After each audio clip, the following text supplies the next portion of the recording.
everyone can see the poem. My heart aches, and a drowsy numbness pains my sense, as though of hemlock I had drunk, or emptied some dull opiate to the drains. 1 minute passed, and ye their words had sunk. 'Tis not through envy of thy happy lot, but being too happy in thine happiness, that thou art me a dryad of the trees, in some melodious plot of beechen green and shadows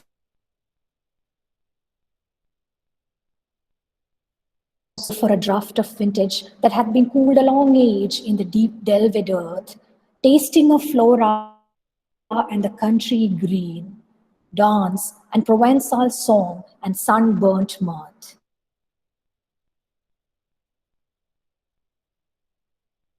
Warm set, full of the true, the blushful hippo, with beaded bubbles winking at the brim, and purple-stained mouth, that I might drink and leave the world unseen, and with thee fade away into the forest dim. Fade far away, dissolve, and quite forget what thou among the leaves hast never known, the weariness, the fever, and the fret, here where men sit and hear each other groan, where palsy shakes a few sad last grey hairs, where youth grows pale and spectre thin and dies, where but to think is before sorrow and denied despairs, where beauty cannot keep her lustrous eyes, or new love pine at them beyond tomorrow.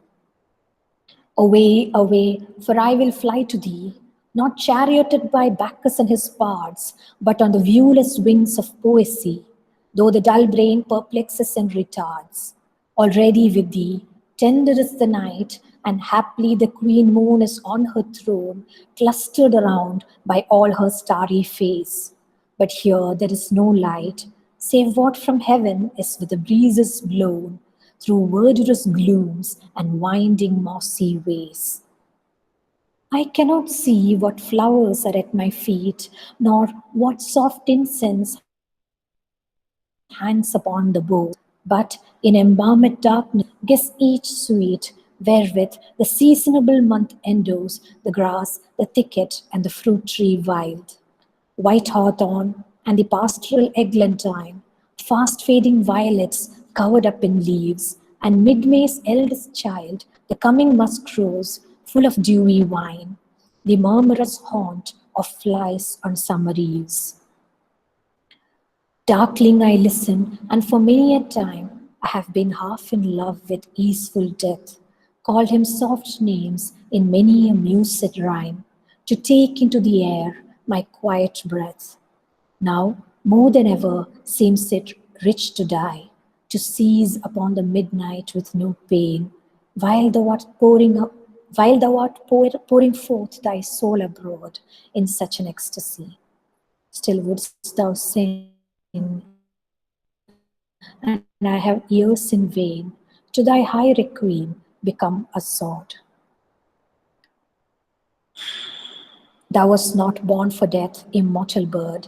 No hungry generations tread thee down. This voice, the voice I hear this passing night, was heard in ancient days by emperor and clown.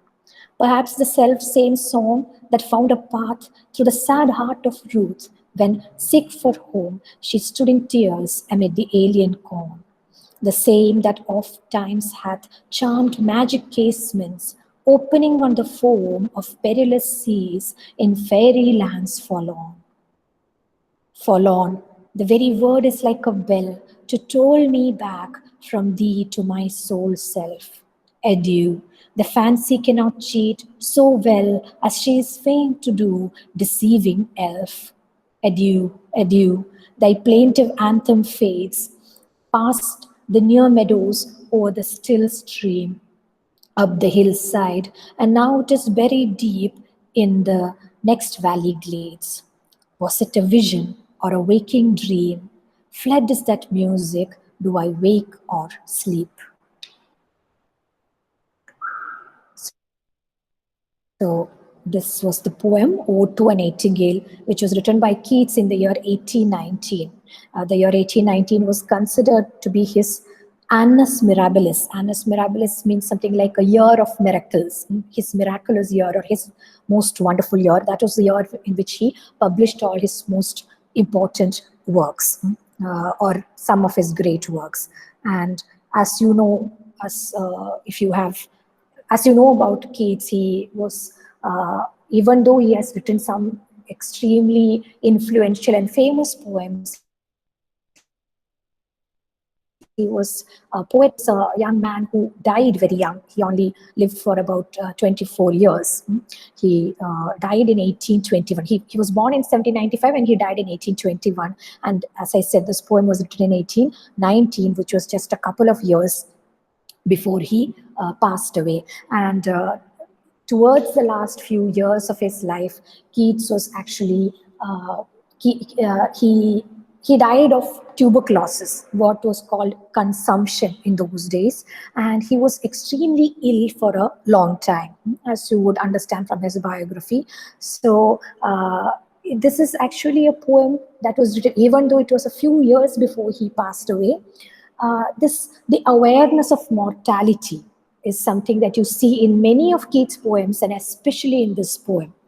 Death is a very important element of this poem, and the poet seems to confront death in a very melancholic, but not in a very sad manner, but rather it is actually less melancholic and more of a contemplative manner. So this is actually the poet meditating on his own mortality. And what made him think about this was the song of a nightingale. So the biographical, one of the stories says that, stories about Keats' biography says that actually he was staying in a place that was in the middle of a wood, and he was very unwell. And one day he started walking outside in the woods, in the forest, and he heard the song of a nightingale, and he was standing in the darkness and listening to this nightingale. He could not see the bird, but he could only hear its song.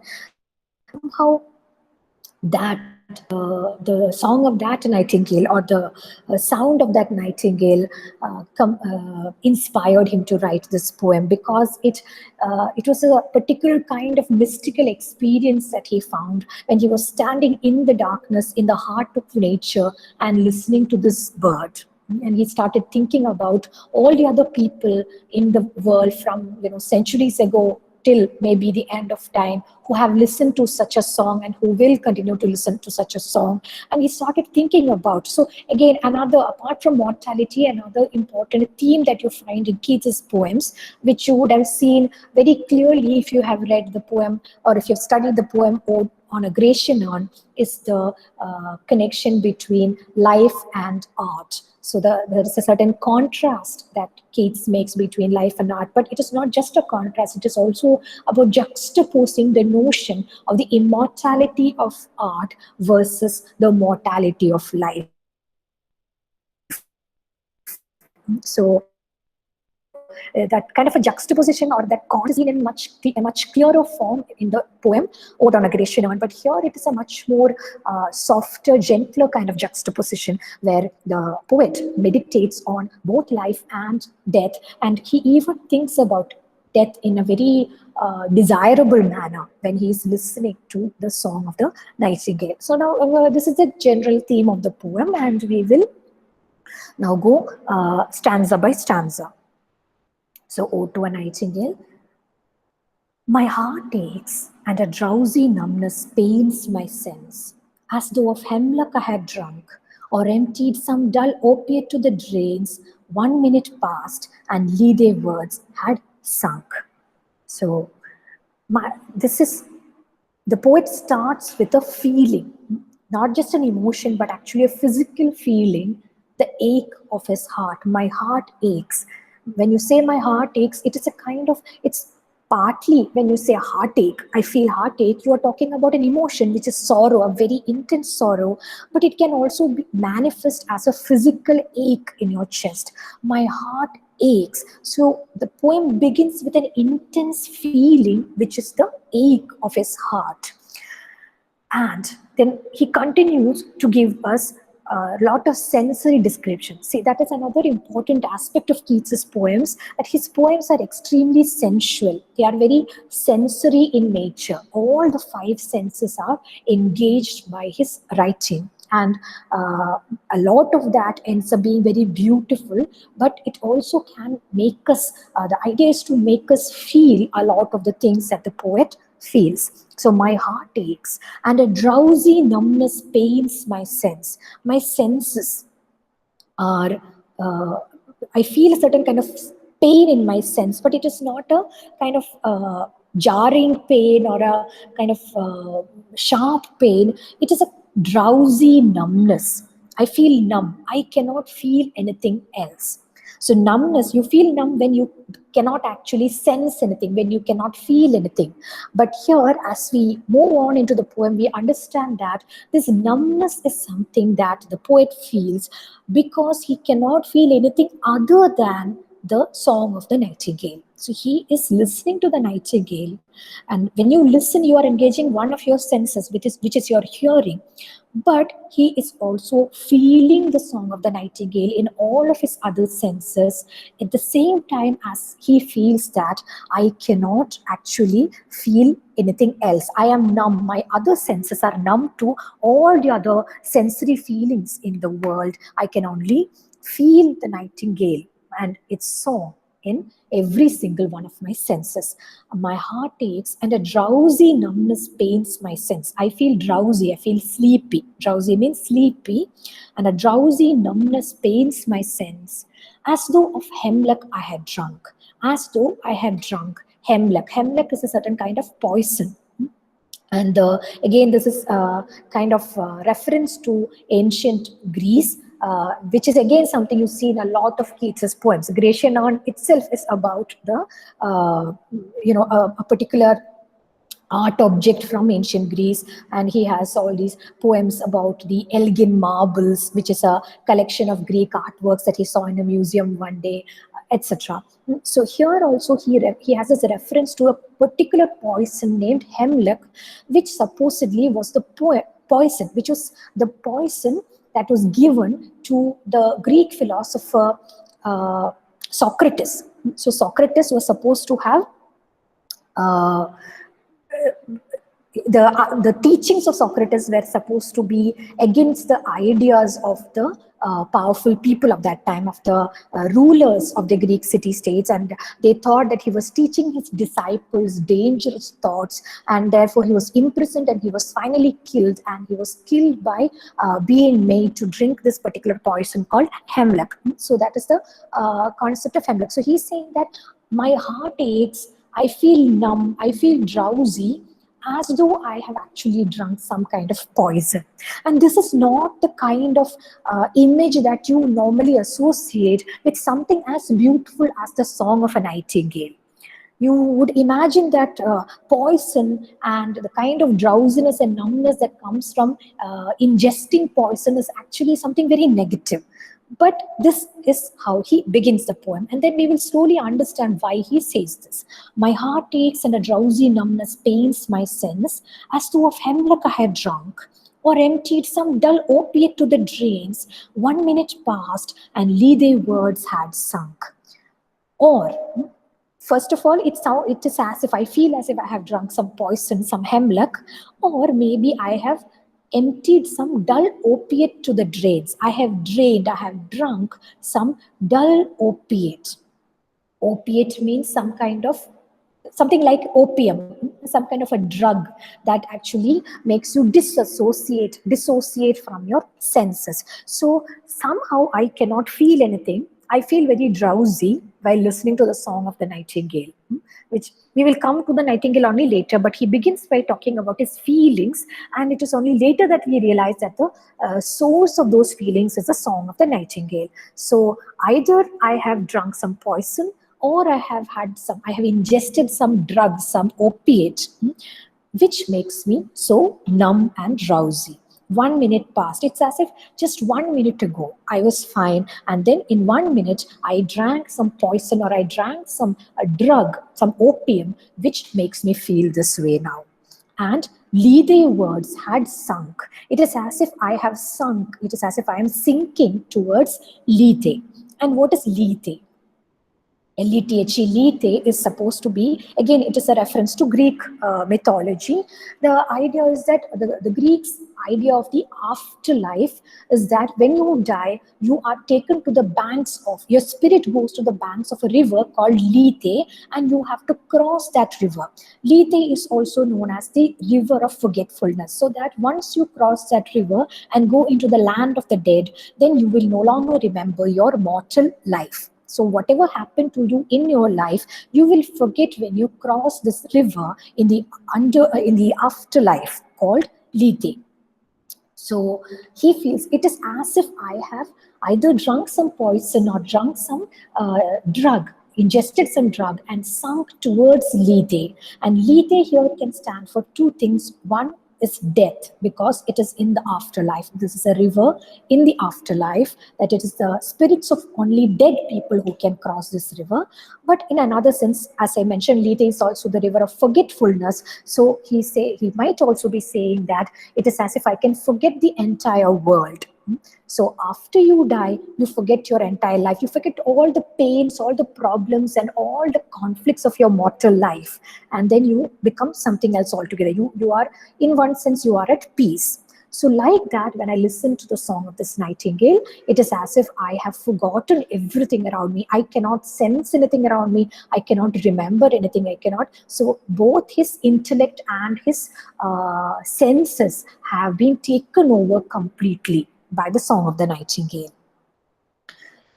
Then he says, it is not through envy of thy happy lot, but being too happy in thine happiness, that thou, light-winged dryad of the trees, in some melodious plot of beechen green and shadows numberless, singest of summer in full-throated ease.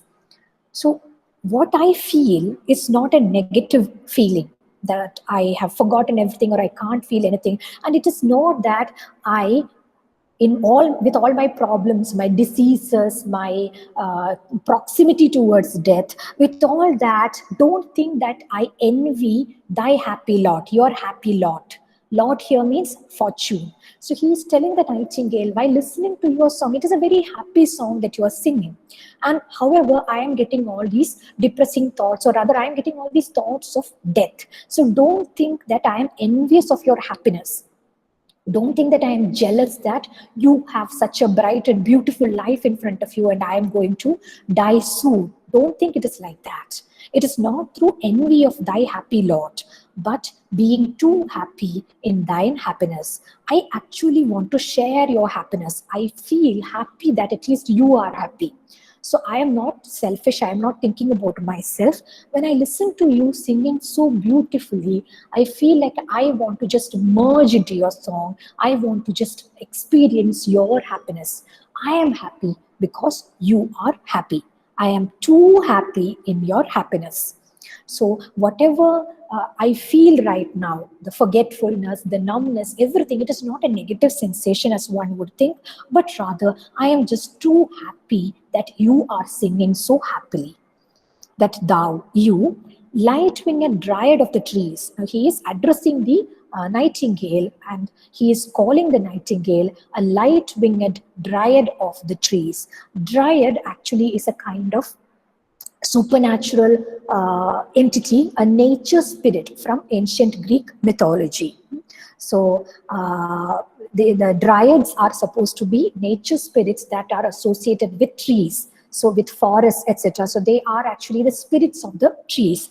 And there is also something called a naiad, which is supposed to be the nature spirit of water, of rivers, etc.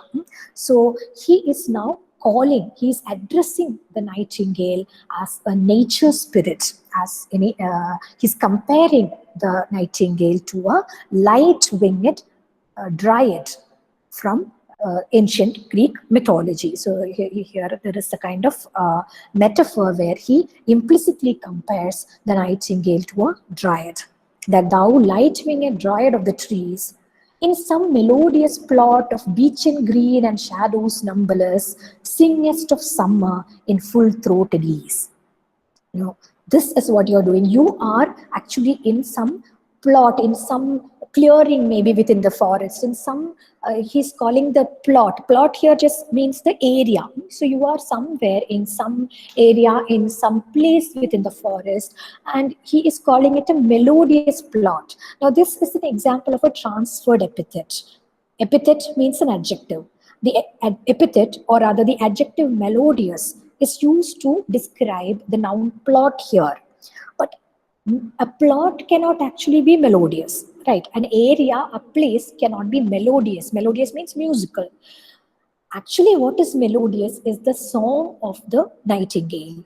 But because the nightingale is in a particular place within the forest, the nightingale is occupying a certain area inside the forest, inside the woods, because its song is so melodious, that entire area becomes infused with melody. That is why he says, in some melodious plot of beechen green and shadows numberless.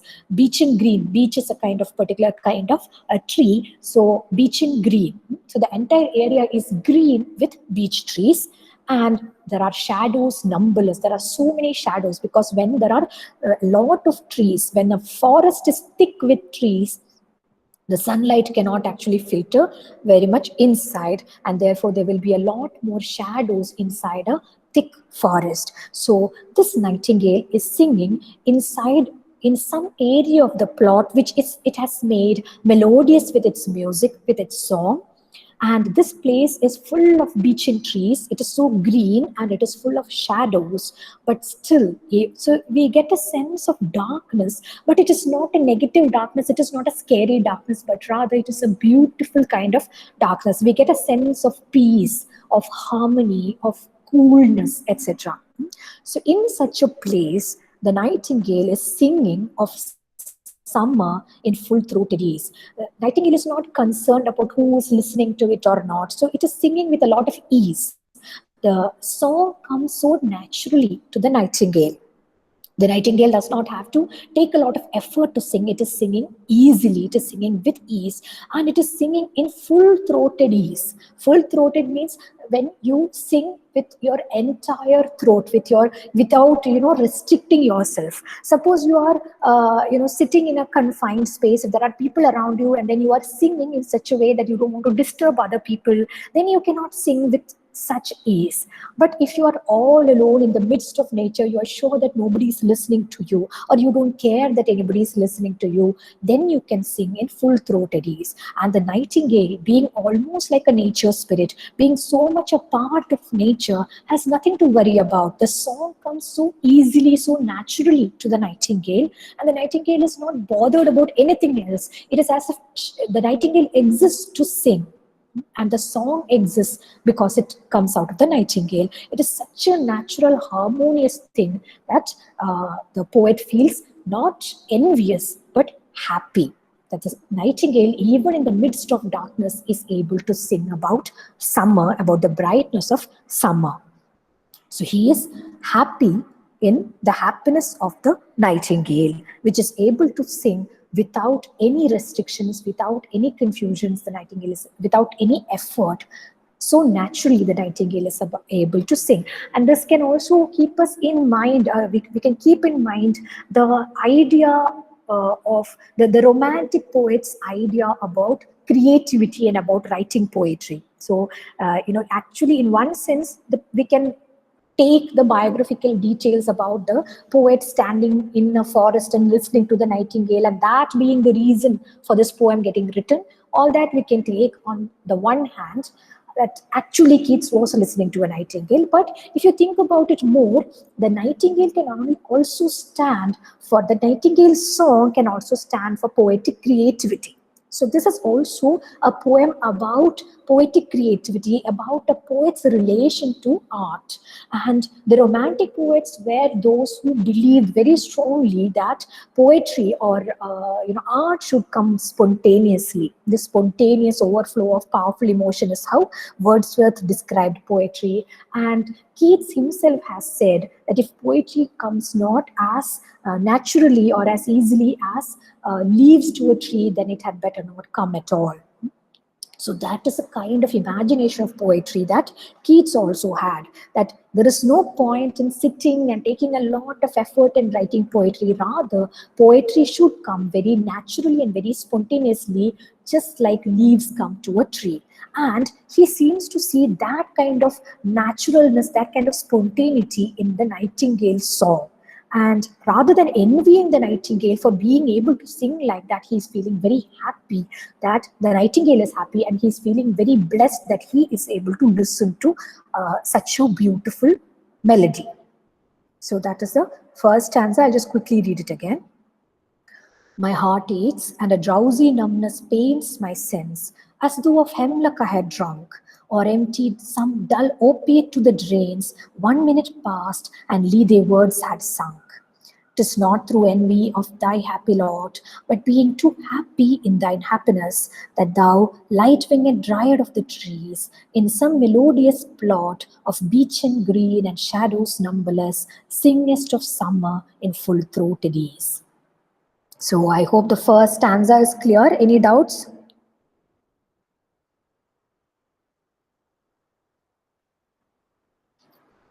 മനസ്സിലാവാത്ത ഭാഗങ്ങളോ കൂടുതൽ explain ചെയ്യാൻ എന്തെങ്കിലും ഉണ്ടോ? If you have some doubts or confusions, you can write in the chat box or you can ask me. മലയാളത്തിൽ വേണേ ചോദിക്കാം.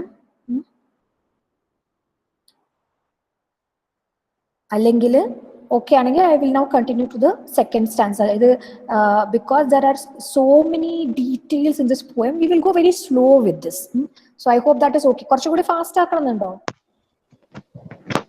No, miss. ഇങ്ങനെ പോവാലോ അല്ലേ? മനസ്സിലാവുന്നുണ്ടല്ലോ? Miss, Yes, ma'am. lightning dried of trees എന്നുള്ളത് ഒന്നുകൂടെ explain ചെയ്യാം. Light-winged dryad of the trees. Okay. So, dryad, D-R-Y-A-D, dryad actually is the word used in ancient Greek mythology to refer to certain nature spirits. So, ancient Greek mythology, paladaram spirits, paladaram supernatural entities ഉണ്ട്, gods ഉണ്ട്, demons ഉണ്ട്, മറ്റ് പല spirits ഉണ്ട്. അപ്പോൾ അവരുടെ വിശ്വാസം എന്താണെന്ന് വെച്ച് കഴിഞ്ഞാൽ there are trees, നമ്മുടെ നേച്ചറിലുള്ള എല്ലാ ഒബ്ജക്ട്സിനും അല്ലെങ്കിൽ എല്ലാ കാര്യങ്ങൾക്കും പിന്നിൽ ഒരു സ്പിരിറ്റ് ഉണ്ട്. അപ്പൊ നമ്മൾ പറയുമല്ലോ സൂര്യൻ എന്ന് പറഞ്ഞാൽ ഒരു ഗോഡാണ്, അല്ലെങ്കിൽ ചന്ദ്രൻ അതിനൊരു ഗോഡസ് ഉണ്ട്, ആർട്ടമിസ് ഉണ്ട്. അപ്പൊ അങ്ങനെ ഏൻഷ്യൻ ഗ്രീസില് എല്ലാ നേച്ചറിലെ ഓരോ എലിമെന്റ്സിനും അതിനെ കണക്റ്റഡ് ആയിട്ട് ഒരു ഗോഡ് അല്ലെങ്കിൽ ഒരു ഗോഡസ് അല്ലെങ്കിൽ ഒരു സ്പിരിറ്റ് ഉണ്ടാവും. അങ്ങനെ ട്രീസിനെ അല്ലെങ്കിൽ ഫോറസ്റ്റിനെ അതിന്റെ ഡെയിറ്റി ആയ അല്ലെങ്കിൽ ആ ഫോറസ്റ്റിൽ വസിക്കുന്ന ചില സ്പിരിറ്റ്സ് ആണ് ഈ ഡ്രയഡ് എന്ന് പറയുന്നത്. So dryad actually refers to a forest spirit. So they are usually shown as women, beautiful women ആയിട്ടാണ് കാണിക്കാറ്. അപ്പൊ ഒരു ട്രീന്റെ ഉള്ളിൽ ഒരു ഡ്രയഡ് ഉണ്ടാവും എന്നാണ് നമ്മളുടെ ഏൻഷ്യൻ ഗ്രീക്ക് മിത്തോളജിയിൽ വിശ്വസിച്ചിരുന്നത്. അപ്പൊ ഇവിടെ ട്രീസിന്റെ ഇടയിൽ ഇരുന്ന് അത്രയും നാച്ചുറൽ ആയി ട്രീസിന്റെ ഭാഗമായതുപോലെ ഞാൻ ഫോറസ്റ്റിന്റെ ഒരു ഭാഗമായ പോലെ ആ ഫോറസ്റ്റിൽ ലയിച്ചിരിക്കുന്ന പോലെയാണ് ഈ നൈറ്റിംഗേൽ പാട്ട് പാടുന്നത്. ആൻഡ് ലൈറ്റ് വിങ്ങഡ് എന്ന് പറയുന്നത് because the nightingales it can fly very lightly on its wings.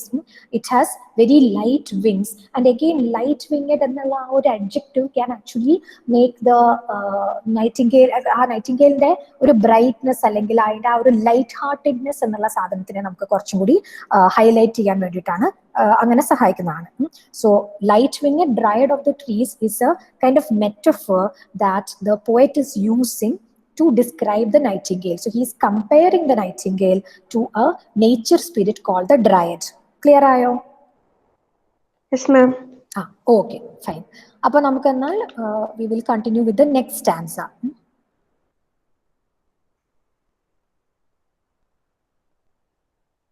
So the second stanza,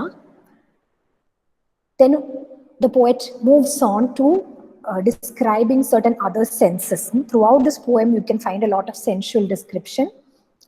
Oh, for a draught of vintage that had been cooled a long age in the deep delved earth, tasting of flora and the country green, dance and Provençal song and sunburnt mirth. Oh, for a beaker full of the warm south, full of the true, the blushful hippocrene, with beaded bubbles winking at the brim and purple-stained mouth, that I might drink and leave the world unseen, and with thee fade away into the forest dim. So again, he is addressing the nightingale, and then he's saying, "Oh, for a draught of vintage that had been cooled a long age in the deep delved earth." Oh, for a draught of vintage. Vintage here is referring to wine. Hmm? So I wish I could have a draft. A draft means, Miss, sorry, lines കാണുന്നില്ല. lines കാണില്ല. അല്ല. ആർക്കും കാണുന്നില്ല? Presentation കാണുന്നില്ല? Yes, ma'am. Sorry? എനിക്ക് കാണുന്നുണ്ട്. കാണാം മാം. കാണാം അല്ലേ? Maybe if you can't see the lines, നിങ്ങൾ ചിലപ്പോൾ മുകളിൽ ഒരു സൈഡിലായിട്ട് എൻ്റെ പ്രസന്റേഷൻ ഉണ്ടാവും, അത് പിൻ ചെയ്ത് നോക്കുക. അത് പിൻ ചെയ്താൽ അത് വലുതായിട്ട് വരും. അല്ലെങ്കിൽ ചിലപ്പോൾ വേറെ സംഭവമൊക്കെ ഫ്രണ്ടിൽ വരാൻ സാധ്യത. അപ്പൊ അത് പിൻ ചെയ്ത്, ആ പ്രസന്റേഷൻ പിൻ ചെയ്ത് വെച്ചാൽ it will be easier for you. ഇനി അല്ലാച്ച you can, okay, I think that is better. Pin ചെയ്യാൻ പറ്റുന്നുണ്ടോ? ഇപ്പൊ കാണുന്നുണ്ടോ എല്ലാവർക്കും? Yes, ma'am. Okay okay, good good. So നമ്മൾ എവിടെ പറഞ്ഞു നിർത്തിയേ? Oh, for a draft of vintage. So vintage just means old, but here he is referring to wine, because it is this idea that the best wine is something that has been made and left to cool for a long time. So the more years that the wine is left, then the better it tastes, the better the wine is. So that is the idea. Oh, for a draught of vintage of old wine that hath been cooled a long age in the deep delved earth. And that is supposed to be the best way of storing wine, of making wine, that you make the wine, you don't just keep it somewhere, but you have to keep it in a very cool place. And this particular wine that so when he says, "Oh, for a draught of vintage," he's saying, "Oh, I wish I could have a draught of vintage. I wish I could have a cup of wine. I wish I could drink some wine." That is what he's saying. But what kind of wine should it be? Vintage wine, old wine that has been cooled for a long time, a long age, in the deep delved earth. It's as if the earth has been dug very deep. Delve means to dig in the earth. It is as if the earth has been dug very deep, and this wine has been buried deep under the earth. And that is how, because if you keep it on the surface, if you keep it anywhere else, the wine will not get so cool. Which is why in European countries and all, when people have, when they create wine cellars, when a lot of people, their houses have wine cellars, and the wine cellars are usually underground. So the wine has to be kept under the ground in order to cool it properly. So, oh, for a draught of vintage that had been cooled a long age in the deep delved earth, in the earth that has been dug. So delve means to dig the earth. earth കുഴിച്ചിട്ടിട്ട് കുഴിച്ചെടുത്തിട്ട് അതിനകത്ത് ഈ wine ഒരുപാട് കാലം എടുത്തു വെച്ചിരിക്കുകയാണ്. അങ്ങനെയുള്ള ഒരു wine, old wine, ഒരുപാട് വർഷങ്ങൾ എടുത്തു വെച്ചൊരു വൈനാണ് എനിക്ക് കുടിക്കാൻ തോന്നുന്നത്. ഈ നൈറ്റിംഗേലിന്റെ പാട്ട് കേൾക്കുമ്പോൾ എനിക്ക് അങ്ങനെയുള്ള ഒരു വൈൻ കുടിക്കാൻ തോന്നുന്നു. Because the song seems to match the richness of that kind of a wine. Oh, for a draught of vintage that had been cooled a long age in the deep delved earth, tasting of flora and the country green, dance and Provençal song and sunburnt mirth. Now he is trying to describe the taste of the wine, and this is actually interesting in two different ways. One is that he is using, how do you actually describe a taste? Right, ഒരു സാധനത്തിന്റെ taste എങ്ങനെയാണ് നമ്മൾ describe ചെയ്യുക? You have to compare it to something else. So normally when we describe the taste of one thing, you say it taste sweet, it tastes sour, it tastes salty, etc. Or you compare it to the taste of another thing. You say this tastes like apples, that tastes like lemons, etc., etc. So normally when you talk about one sense, here he is talking about the sense of taste, and normally you can only use comparisons to other things which you can taste. But here Keats is not doing that. Instead, he is drawing on many other senses. In order to describe the taste of wine, he is talking about many other things which have nothing to do with the sense of taste. Let's see what they are. Parayumbo clear avum. Tasting of flora. Flora means flowers. Tasting of flowers and the country green. The wine should taste like flowers. The wine should taste like the green countryside. The wine should taste like nature. Dance. The wine should taste like dance. And Provençal song. Provençal means relating to the place called Provence, Provence. Provence or Provence is a place in southern France, and that is supposed to be one of the places where the best wine is made. So I will just type Provence. This is the word that we are referring to. Provence or Provence is a place in southern France, and Provençal here is an adjective which is connected to this place called Provence. Provencela pole ulla പാട്ട് dance and Provençal song and sunburnt mirth. Again, there is a confusion of images. Mirth means happiness. Mirth means happiness, joy, and but what kind of joy is it? It is sunburnt mirth. Again, how can happiness be sunburnt? Happiness cannot be, sunburn is a kind of, it's a word that you associate with touch, with a sense of touch, whereas joy or happiness or mirth is something, it's not related to senses at all. It is about your emotions. So you can't, these are completely different things, but Keats is able to mix all these different senses, and using that he is giving us an image of what the wine will taste like. The wine should taste like nature, like flowers and the green countryside. It should bring us. So what does that mean? It should be cool, right? Countryside, it should be light, it should be cool, it should be very delicate like flowers, and it should have the lightness and the bubbliness of song and dance. So, and sunburnt mirth. So this is the feeling that I want to get when I drink this rich wine, this rich Provençal wine, which has been cooled for a long time inside the deep delved earth. And that is the feeling I get when I listen to the song of the Nightingale. So even though the Nightingale is singing in a very dark place, it is singing of summer, and it is singing in such a way that it reminds Keats of all these different light-hearted and beautiful and delicate impressions. And this particular technique that Keats uses, this literary technique that Keats uses throughout his poetry, to use many different senses to talk about any particular sense. So rather he mixes up the senses. ടേസ്റ്റിനെ പറ്റി പറയുമ്പോൾ മറ്റ് സൈറ്റിൻ്റെയും അല്ലെങ്കിൽ ടച്ചിൻ്റെയും മറ്റ് മൂവ്മെൻറ്റിൻ്റെയും മറ്റ് പല സാധനങ്ങളുടെയും മറ്റ് പല സെൻസസുമായി ബന്ധപ്പെട്ട വേർഡ്സ് ഉപയോഗിക്കുന്നു, അല്ലെങ്കിൽ നേരെ തിരിച്ച്. അങ്ങനെ നമുക്ക് ഒരുപാട് ഈ പോയത്തിൽ കാണാം, also in his other poems. And that particular literary technique is called synesthesia. I've typed it in the chat box. Synesthesia is the name of that literary technique. Okay, so over a draught of vintage that had been cooled a long age in the deep delved earth, tasting of flora and the country green, dance and Provençal song and sunburnt mirth. Oh, for a beaker full of the warm south, full of the true, the blushful hippocrene, with beaded bubbles winking at the brim and purple-stained mouth. Again, he's describing the kind of wine he wants to drink and how he wants to feel when he drinks that wine. He's calling the wine the warm south.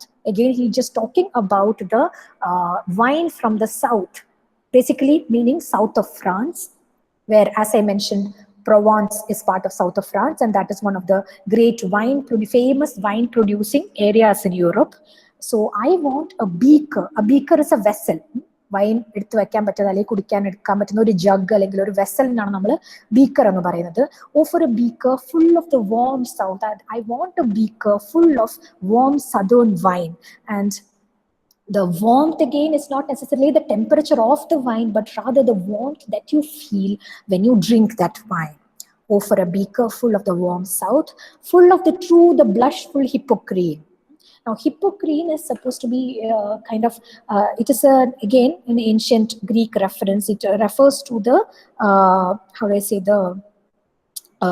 poetic inspiration, the source of poetic inspiration. And but hippocrene, it is It was supposed to be a spring in a mountain, which if you taste the water from that spring, you get poetic inspiration. That is the concept, or that is the reference to Hippocrene. And he is now calling the wine, he's comparing this wine to Hippocrene. I want to drink wine, southern wine, which will function like the Hippocrene. It will be blushful. Blushful means, when you blush, that is when, your face becomes red. Like when നമ്മൾ blush ചെയ്യാന്ന് പറഞ്ഞാൽ നമ്മൾ ഭയങ്കര emotion ഒക്കെ feel ചെയ്യുമ്പോൾ നമ്മുടെ മുഖത്തൊക്കെ ഇങ്ങനെ ബ്ലഡ് റഷ് ചെയ്ത് വന്നിട്ട് നമ്മുടെ മുഖമൊക്കെ ഇങ്ങനെ തുടുത്ത് വരിക, ചുമന്ന് തുടുത്ത് വരിക എന്ന് പറയില്ല, അതാണ് ബ്ലഷിങ് എന്ന് പറയുന്നത്. ആൻഡ് ദ ബ്ലഷ്ഫുൾ ഹിപ്പോക്രീൻ ഇവിടെ പറയുന്നത്, he's talking about the red colour of the wine. So he is comparing the wine to the Hippocrene, which is a mystic spring, a mystic water source from where if you drink the water, you will get poetic inspiration according to the ancient Greek myths and legends. Wine കുടിച്ചാൽ എനിക്ക് അതുപോലെ inspiration വരും എന്ന് അയാൾ പറയാണ്. O for a beaker full of the warm south, full of the true, the blushful Hippocrene, with beaded bubbles winking at the brim and purple-stained mouth. And here he is describing the jug or the beaker in which the wine is kept, with beaded bubbles winking at the brim. You can see the alliteration there, beaded bubbles.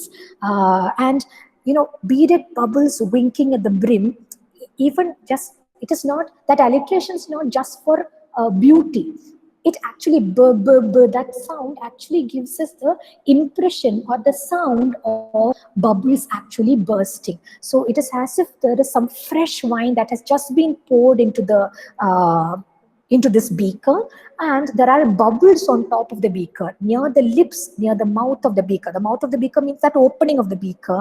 The bubbles are slightly, they are winking, they are bursting, but he is using the word winking because again it is a very light-hearted kind of word. Oh for a beaker full of the warm south, full of the true, the blushful Hippocrene, with beaded bubbles winking at the brim and purple-stained mouth. So here purple-stained mouth can refer to the mouth of the poet who has drunk the wine, or it can refer to the mouth of the beaker, which is stained purple. You can imagine a white jug, which is stained purple with wine. Why does he want all these things? That I might drink and leave the world unseen, and with thee fade away into the forest dim. So just like he began the poem by saying, maybe I have drunk some poison, or maybe I have drunk some opiate, he's saying, the more I listen to your song, the more I want to forget everything else, the more I want to lose myself, and I wish I had some rich wine, some Provençal wine, which I could drink, so that I might drink and leave the world unseen. I don't want to be part of this world anymore. I don't want to hear anything anymore. I don't want to know any of the sorrows of the world anymore. I wish I could just drink this wine and leave the world unseen by everybody. I don't want anybody to notice me. I just want to go away. I just want to hide. And with thee, with you, fade away into the forest dim. So I want to basically lose myself in the forest and become a part of nature, just like you have, just like the nightingale has. And I want to become one with your song, so that I might forget all the worries of my mortal life. Okay, so that is the second stanza. I'll read it once more quickly, and then we will pause for the day. Oh, for a draught of vintage that had been cooled a long age in the deep delved earth, tasting of flora and the country green, dance and Provençal song and sunburnt mirth. Oh, for a beaker full of the warm south, full of the true, the blushful Hippocrene, with beaded bubbles winking at the brim and purple-stained mouth, that I might drink and leave the world unseen, and with thee fade away into the forest dim. Is that okay? Clear ആണോ? Yes, ma'am. Doubts ഒന്നുമില്ലല്ലോ? ഉണ്ടെങ്കിൽ പറഞ്ഞോളൂ. മനസ്സിലാവാത്ത ഭാഗങ്ങളോ എന്തെങ്കിലും ഉണ്ടോ?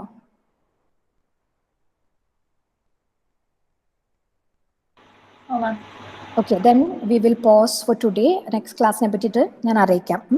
Okay, so we will just